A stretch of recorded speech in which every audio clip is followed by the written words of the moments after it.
hope to influence the rest of the primary season? My role at the convention and my purpose is threefold: to inform, encourage people to be involved, and to inspire them. Some people believe that Barack Obama cannot be beat. If I believed that, I wouldn't be here. And one of the things that I plan to do is to share with people why that is not an inevitability, and secondly, to inspire them to believe that the Republican Party will come together around our ultimate nominee. So that's my purpose. Is there a chance that nominee will be yourself? Probably not. The numbers are in Mitt Romney's favor right now. And as you know, it's a numbers game. But I point out to people that the process has been unpredictable since the beginning. If you go all the way back to Iowa, it was almost a three-way split. Then you got New Hampshire, and then South Carolina. It's been unpredictable, and I happen to believe that the rest of this process will also be unpredictable. You've got North Carolina.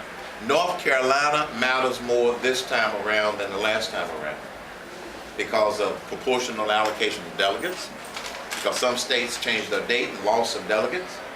So North Carolina matters. It may not have mattered before, but it matters a lot.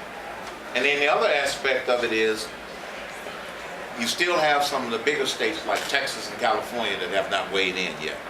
So I think we're going to be in for some more unexpected results as this process continues to unfold. Is there a chance if we move to more than one ballot to see your name nominated on the floor?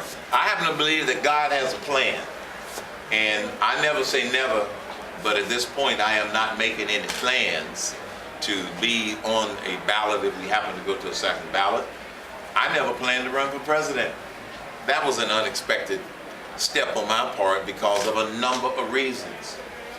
Probably harder than making the decision to run for president was making the decision to stop running for president. But I decided to put family first. And I decided to put family first, and I'm glad that I did that because I did not want to continue to have the media put them through the pain that they were enjoying. So as far as the possibility of a second ballot or broken convention, here again, we'll see how things unfold. You mentioned the numbers game, Mr. Cain. Clearly, you can leave that there, actually. Clearly, Mitt Romney is way out in front in terms of delegates. Are you among the growing chorus of people calling for candidates like Gingrich and Santorum to stop and unite? Are we at that point right now? I'm not amongst that chorus, and here's why. I believe that Speaker Gingrich should get out of the race when Speaker Gingrich decides he should get out of the race. I believe that Rick Santorum should get out of the race when he decides he should get out of the race. And the reason I say that is the people should decide. And until all of the votes are counted and all of the delegates have been, either legally committed or not legally committed, that's when we make the decision. The perception that extending this process is a negative to the Republican Party, I think there's two sides to that. Hypothetically, suppose everybody drops out because Mitt has such a big lead. That's more time for Barack Obama and his administration to try to destroy our candidate. Right now, they are not sure. They think that they know. And then secondly, if the process works out that we have a brokered convention, that's the people speaking. So I'm not amongst that chorus that believes anybody should drop out at this point.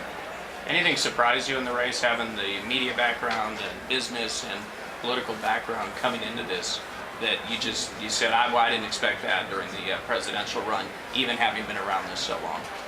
The thing in this race that surprised me the most, I did not expect, and that was a series of false accusations and one online publication that made it their mission in life to try and destroy my reputation.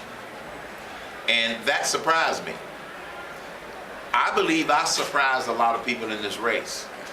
which is why there are some elements out there that did not want to see me succeed. I don't know who all those elements were, but when one publication writes hundreds of articles about the same false accusations over the course of a month, you know that that's not what I call professional journalism.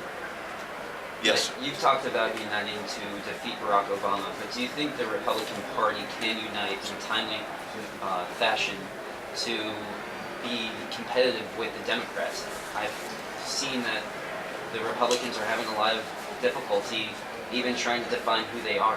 Do you think that they'll be able to do that? I believe they'll be able to do that.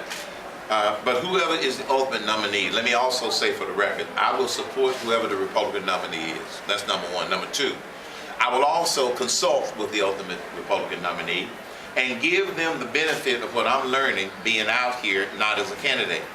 One of the reasons I'm continuing my solutions revolution, I'm continuing to speak, is that I get feedback from the base. I get feedback from people, and I want to be able to pass that on. But the biggest thing that our ultimate nominee is going to have to do in order to win is to be more specific and bold in the ideas that they put on the table. Specific and bold. That's why I was so successful in the campaign. People thought that 999 was not only specific, it was bold, and it was simple. And I'm going to try to encourage them to take on some of those ideas. So I believe that the party will unite around solutions after we determine who the nominee is. That's how we're going to be able to bring the party together. Yes, sir. Where do you think the race would be had the allegations not surfaced? How do you think you would have done in the primaries after you dropped out? If those false allegations had not surfaced, I am confident that I would still be in the top 3 contending for the Republican nomination, and here's why. I was number 1 in an average of all of the national polls for 4 straight weeks. Secondly, I had the highest positive intensity score that Gallup measures of any of the candidates by a long shot. Thirdly, my message, my bold message of 999, energy independence, serious spending restraints was resonating with the voters and resonating with the American people. And if you go back and look at some of the polls by state, I even led some of the polls that were taken at one point in time right here in North Carolina. I led the polls in a lot of other states. So I was very strong in that regard, which is why I believe those false accusations were trumped up against me, because I obviously scared somebody in terms of my success.